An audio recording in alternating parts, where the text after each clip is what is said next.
अगली खबर का रुख करेंगे। बताते चले कि सुनो सरकार में अब बात रायगढ़ की, जहां शहर के हर चौक चौराहे पर अवैध पोस्टर, बैनर और होर्डिंग्स का अंबार लगा हुआ है। ये अवैध होर्डिंग्स शहर की सुंदरता को तो बिगाड़ ही रहे हैं। नगर निगम को भी राजस्व का बड़ा चूना लगाया जा रहा है। सवाल यही है कि आखिर इन अवैध पोस्टर, बैनर्स पर शहर को पर कब निजात मिलेगी।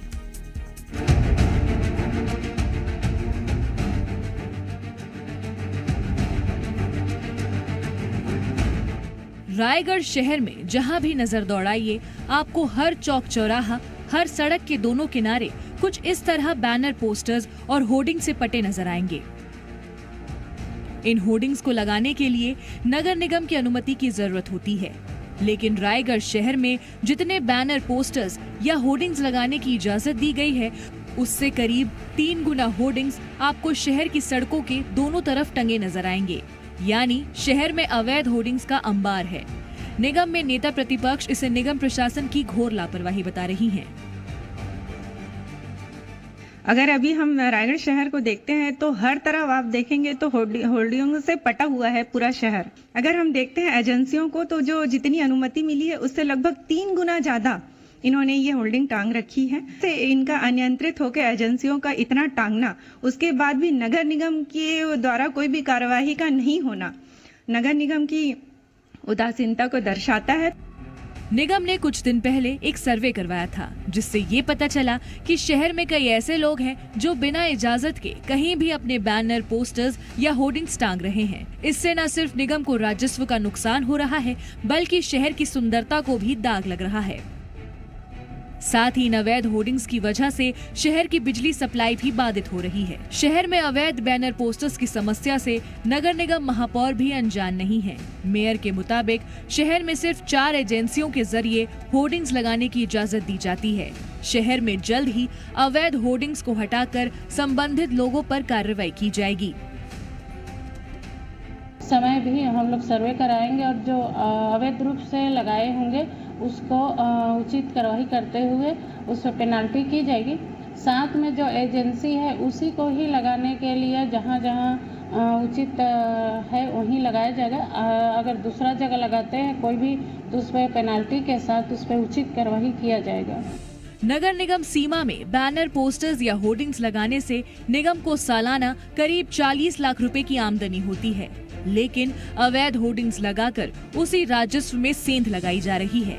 खैर, अब निगम प्रशासन जागा तो है, देखना होगा कि कितने दिन के अंदर अवैध बैनर, पोस्टर्स हटाए जाते हैं। ब्यूरो रिपोर्ट, जी मीडिया। और इस मामले पर ज्यादा जानकारी के साथ जी मीडिया संवाददाता रायगढ़ से श्रीपाल यादव जुड़ चुके हैं। श्रीपाल, प्रशासन भी इस बात की इजाजत नहीं देता है कि आप अवैध तरीके से इतनी बड़ी मात्रा में होर्डिंग्स और पोस्टर्स लगाएं, जिससे शहर की सुंदरता बिगड़े और लोगों को भी परेशानी हो। फिर ये कौन लोग हैं जो समझ नहीं रहे हैं? देखिए, आपको बता दूं, जो एक शहर की खूबसूरती, उसके चौक चौराहे होते हैं, उसके गलियां होते हैं, उसके स्मारक होते हैं। अगर उस स्मारक के आगे पीछे अगर अवैध रूप से होर्डिंग लगाया जाए तो उसके जो खूबसूरती है उस पर ग्रहण लग जाता है। ऐसा ही ग्रहण रायगढ़ के चौक चौराहों पर लगा हुआ है। अगर हम बात करें तो रायगढ़ शहर में लगभग 260 पोलों पर नगर निगम ने होर्डिंग लगाने की परमिशन दी है और लगभग 60 जो बैनर, पोस्टर के होर्डिंग बनाए गए हैं वहां पर उनको परमिशन दी जाती है, ताकि जो शहर की खूबसूरती रहे वो बनी रहे।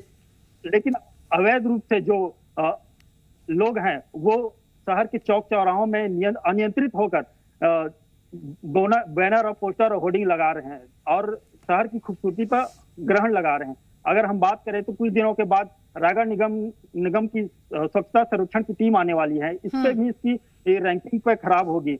अगर हम रायगढ़ महापौर की इस खबर पर हमने बात किया तो उन्होंने बोला कि इसका सर्वे का काम चल रहा है और जो अवैध होर्डिंग है उनको जल्द निकाला जाएगा। अगर हम दूसरी पहलू में बात करें, दूसरी पहलू में लगभग 40 लाख का राजस्व की हानि हुई है।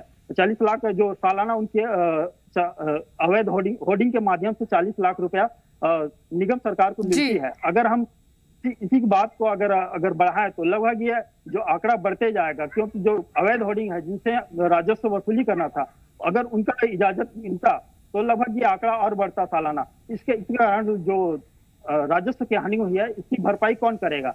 अगर नगर निगम इस सर्वे को पहले कराती है और जो अवैध होर्डिंग नहीं तो श्रीपाल, ये जो सर्वे है ये कब तक कराने की बात कही है नगर निगम ने, इसके बारे में कुछ पता चल पाया है क्या? और इन लोगों पर किस तरीके की कार्रवाई की जाएगी फिर, क्योंकि नुकसान तो निगम को बहुत ज्यादा उठाना पड़ा है। देखिए, नगर निगम के प्रशासन से हमने जब बात की तो उन्होंने बताया कि अब जल्द सर्वे का काम किया जाएगा, जो अवैध होर्डिंग है उन पर कार्रवाई की जाएगी, उन्हें नोटिस दिया जाएगा और उनसे वसूली की जाएगी। ये बात तो नगर निगम कह रही है, लेकिन ये देखना है कि कब तक नगर निगम अपने इस कार्य को परिणित करेगी, क्योंकि अगर इस कार्य को जल्द परिणित नहीं किया गया तो क्योंकि समय समय पर ये होर्डिंग बदल जाती हैं और फिर नए होर्डिंग लग जाते हैं, तो इन होर्डिंग पर कार्रवाई नहीं हो पाती है। तो निगम प्रशासन को जल्द ही जागना होगा और जो कार्रवाई है उसको जल्द ही करना पड़ेगा। इससे तो लोगों को भी बड़ी परेशानी हो रही है, क्योंकि तस्वीरों में भी हम देख पा रहे हैं कि पिलर्स पर किस तरीके से बड़े बड़े पोस्टर्स और होर्डिंग्स लगे हुए हैं, तो लोगों को भी तो बहुत परेशानी हो रही है इसमें श्रीपाल। देखिए, दूसरा पहलू अगर हम बात करें तो अवैध होर्डिंग के कारण जो खतरा बना है, खतरा ऐसा बना हुआ है, अगर हम शहर के चौक चौराहों की बात करें, गलियों की बात करें, यहाँ तो अवैध रूप से तो होर्डिंग बने हैं, भरमार बने हुए हैं, जिसके कारण से जो होर्डिंग नियमों को ताक पर होर्डिंग को लगाया गया है, जिसकी वजह से जो खतरा बना हुआ है, खतरा ऐसा बना हुआ है कि अभी आंधी तूफान का समय आने वाला है, जिसके जो नियमों को ताक में रख के बनाया जाता है, जिसके कारण उनकी मजबूती बहुत ही कम होती है। अगर वो होर्डिंग अचानक किसी के ऊपर गिर जाए तो कहीं न कहीं ये बड़ा खतरा हो जाता है। और वहीं जो ट्रांसफार्मर है उसके बगल में ही बड़े बड़े होर्डिंग लगाए गए हैं, जिसके कारण आए दिन शहर की बिजली व्यवस्था ठप रहती है। अगर इन दोनों लोगों को परेशानी, निगम को भी घाटा हो रहा है, फिर भी धड़ल्ले से यहाँ पर लोग जो है आराम से बैठे हुए हैं, अवैध होर्डिंग्स और पोस्टर्स लगा के सब लोग आंख मूंद कर बैठे हुए थे। आप जागे हैं सर्वे कराने के लिए। बहुत बहुत शुक्रिया श्रीपाल, आपका तमाम जानकारी हम तक पहुंचाने के लिए।